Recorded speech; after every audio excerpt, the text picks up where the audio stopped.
aja paling agak kecil sedikit. Selamat siang, assalamualaikum Bu Kepala. Waalaikumsalam warahmatullahi wabarakatuh. Kencang lagi. Saya bersama Bu Setia Dwi Mawarni, Kepala SMA Alisla Cilegon. Terima kasih sudah meluangkan waktunya. Kebetulan ada hal-hal yang ingin saya diskusikan terkait dengan pengalaman Ibu sebagai kepala sekolah, lalu kemudian studi kasus tentang kepemimpinan pembelajaran. Itu. Nah, ini izin Bu ya, ngobrol sekaligus sharing tentang apa-apa yang sudah pernah dan mungkin bisa kami ambil pelajaran. Kebetulan ini lagi pemimpin pembelajaran. Ini modul terakhir di guru penggerak. Kami belajar studi kasus yang biasa dihadapi oleh kepala sekolah. Saya yakin setiap pemimpin itu pasti menghadapi persoalan yang macam-macam. Nah, kami ini lebih ke hal-hal yang terkait dengan dilema itu karena kadang-kadang seringkali benar sama benar. Bagaimana ketika benar sama benar kita memutuskan untuk memilih atau memutuskan yang mana? Ini seperti itu. Kebetulan di sini ada banyak pertanyaan yang terkait hal-hal yang dengan dilema pembelajaran.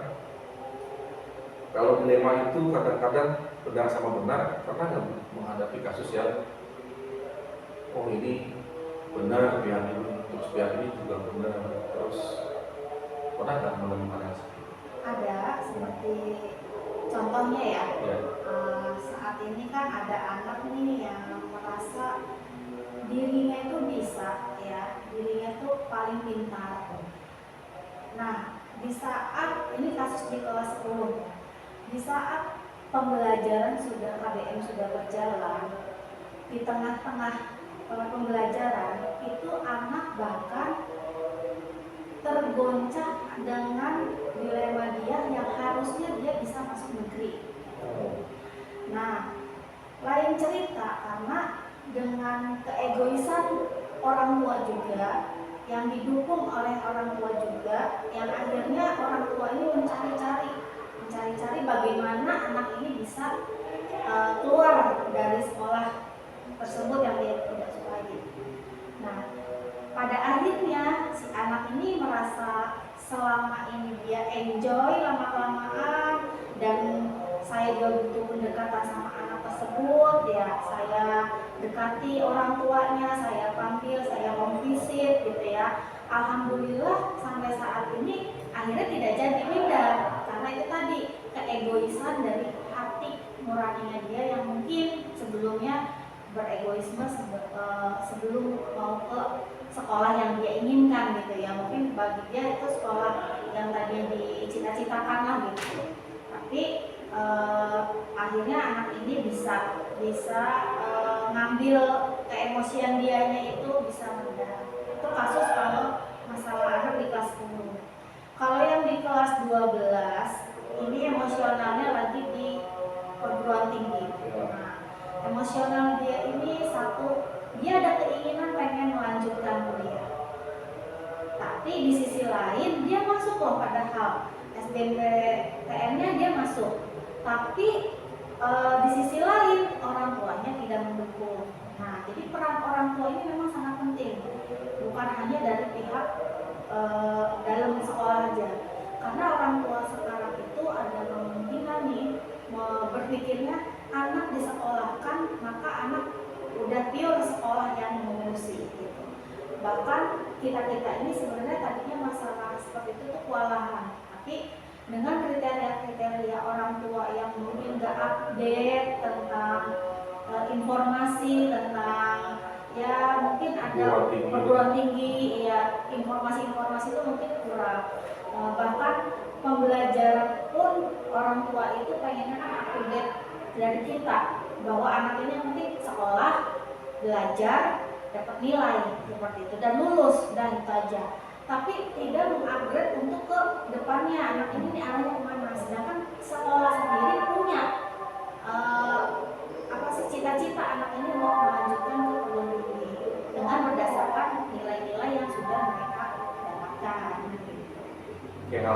bisnisnya banyak terkait dengan orang tua juga ya. Iya.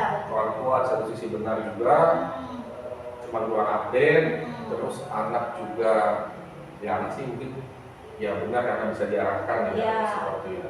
Kalau tadi kasus yang pertama mungkin apa kebimbangan anak pada akhirnya.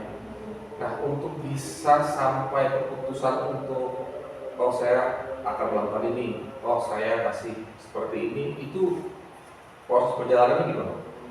Itu membutuhkan waktu juga ya, tapi waktu tersebut saya pakai tidak sendirian.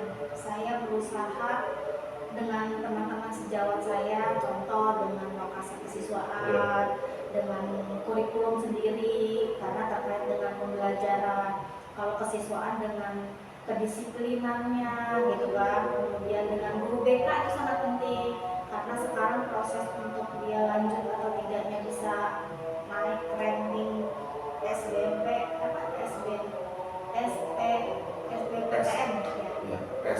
SNBP ya, berdasarkan ada SNBT, ada SNBP. Nah, anak ini masuk prestasi, cuman itu tadi lemahnya anak ini down banget ya, down banget dari orang tuanya tidak sangat mendukung.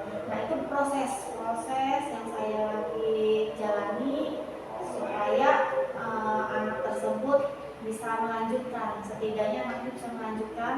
Mungkin nanti kita cari waktu juga ya itu tadi ya, dengan memanggil beberapa rekan-rekan yang tadi saya panggil tadi, dan anaknya, orang tuanya itu saya panggil. Itu butuh proses juga. Iya. Berarti prosedur yang bisa dikatakan di sini mungkin berasal dari persoalannya dulu, mungkin dari wali kelas dulu gitu ya.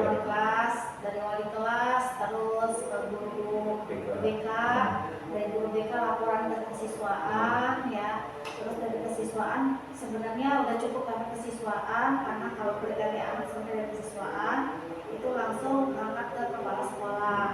Nah, itu pertimbangan baru persoalan tadi saya timbangkan dengan saran-saran dari ya konsultasi tadi itu yang para ahli tadi itu ya, gitu. Mungkin saya bisa menjadikan tuntutan emosional mereka ini bisa stabil gitu.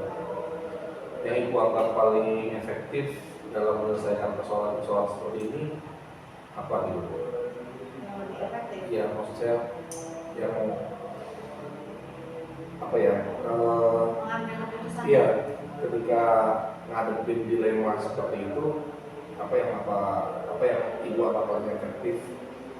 Ini loh, kalau seperti ini ketemunya misalnya seperti ini, itu apa gitu? Ya, kalau yang lebih efektif itu tadi ya, saya pembesannya saya minta data ke BK terutama ya. BK itu saya minta data, benar nggak anak ini misalkan kasusnya dia nilainya oke, bukan karena hanya dia ada nama doang gitu, tapi berdasarkan data juga supaya orang tua juga meyakinkan, oh iya ya, dari data tersebut benar nih anak saya ini benar.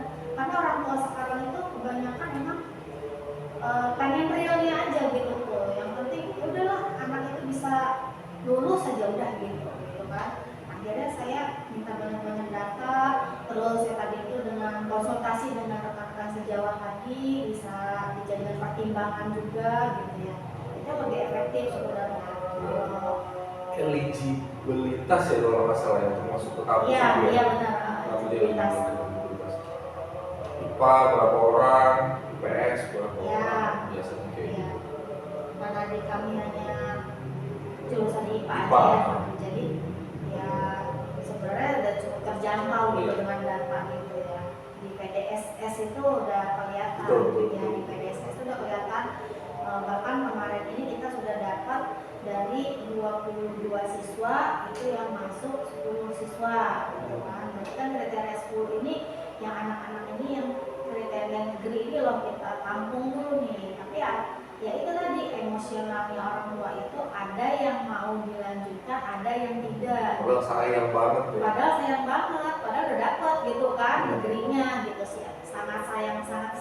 Tapi dari 10 orang itu yang berat itu hanya 1 orang. Hanya 1 orang yang mungkin memang dia mungkin karena dia anak yatim.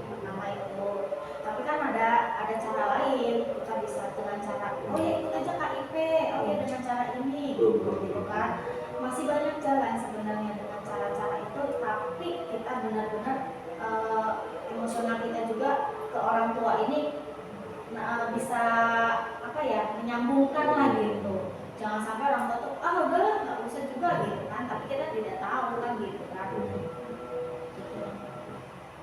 Oke, kalau tantangan yang paling berat, tantangan lah ya, saya yakin semuanya bisa dilakukan. Cuman biasanya kalau hal-hal kayak gini, hal-hal yang ribet, hal-hal yang banyak hal yang harus dipertimbangkan seperti ini, biasanya tantangannya apa dulu? Mungkin dari tata bahasa ya, bahasa, kemudian Cara meyakinkan orang dengan ya, bahasa. dari bahasa itu kan kadang kita suka sulit ya. Terus mereka itu dapat informasi terkadang setengah-setengah gitu. Jadi informasi belum tuntas, udah diputus dulu, jadi nerimanya yang negatifnya mungkin kan gitu kan. Jadi itu tadi mungkin dari tata bahasa yang tadinya kita tidak berkenan untuk kita terima gitu kan. Kemudian mungkin dia dapat informasinya juga hanya separuh-separuh gitu kan. Terus respon daripada orang tua, dari siswa ke orang tuanya juga umpan baliknya mungkin tidak menyaring dengan positif gitu ya. Akhirnya anak ini benar-benar yang emosional tadi itu, orang tuanya nggak mensupport ini seperti itu, jadi umpan baliknya juga agak kurang baik gitu kan. Itu kalau menemukan hal seperti itu biasanya diselesaikan dalam satu waktu saat itu atau biasanya butuh beberapa waktu? Butuh beberapa waktu juga. Iya, butuh beberapa waktu juga karena kita panggilkan anaknya dulu, ya kita panggil anaknya dulu, kita sharing dulu, gitu ya, dengan pendekatan. Dengan pendekatan ini mungkin kita bisa bukan meluluhkan ya, tapi bisa meluruskan gitu ya, meluruskan dari niat yang tadinya baik, tidak baik menjadi baik kan gitu kan, yang tadinya tidak benar jadi benar kan gitu. Baru kita panggil orang tuanya, setelah satu demi satu sudah kita panggil, baru kita dudukkan bersama. Sampai duduk bersama. Ngopi bersama. Udah kayak mau lamaran aja bersama. Ada nggak Bu faktor-faktor atau pihak yang mempermudah atau membantu dalam hal yang dilema seperti itu? Faktor-faktornya ya ada sih. Saya itu terkadang minta konsultasi juga dengan para ahli ya. Contoh saya punya pengawas, kita ajak duduk bareng dengan pengawas, saya punya siswa begini loh gitu. Bahkan bukan hanya siswa yang kita duduk perkarakan, bukan duduk perkara sih sebenarnya, ya persoalan-persoalan yang ada di dalam sekolahan, lingkungan sekolah, saya tetap sharing dengan pengawas saya gitu ya, dimana itu buat kemajuan sekolah juga akan terlihat ya, bukan merasa kita juga paling benar gitu ya, karena kalau kedudukan kita merasa paling benar itu udah susah untuk kita mau menularkan lebih baik lagi, mungkin agak sulit gitu kan. Jadi kitanya harus adalah konsultasi dengan orang pakar-pakar yang udah pengalaman, yang udah banyak lah gitu kan. Mungkin dengan yayasan bisa gitu ya, karena kita kan dekatnya sama yayasan gitu. Jadi yayasan gitu tadi, dengan teman sejawat juga bisa gitu konsultasi. KKS itu masih ada Bu ya? KKS masih KKS juga bisa sharing sesama kepala sekolah. Nah, paling yang sering diajak sharing mungkin sama kepala sekolah swasta ya gitu, karena asumsi swasta ke swasta nyambung gitu. Cuma kalau kriterianya kalau udah ke negeri itu yang kadang bertolak belakang, kan anak suka ya itu tadi, beda pemikirannya gitu, beda deh.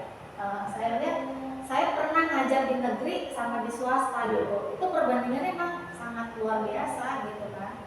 Ya mungkin kalau di negeri mah acuannya anak ya saya bisa nih di negeri gitu.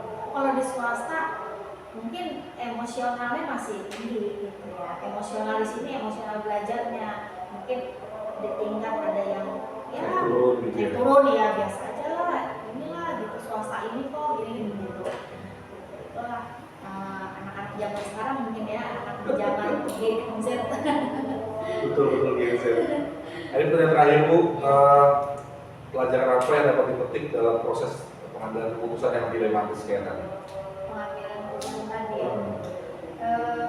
Saya mengambil dan mengutip moral-moral dari anak-anak tersebut atau dari rekan-rekan sejawat itu, saya ambil wawasannya yang kira-kira unik lah, masuk ke moral tata bahasa tadi, kemudian informasi-informasi yang akurat gitu kan. Kemudian kita ajak refleksi dengan cermat, dapat membantu mungkin secara individu gitu kan ya.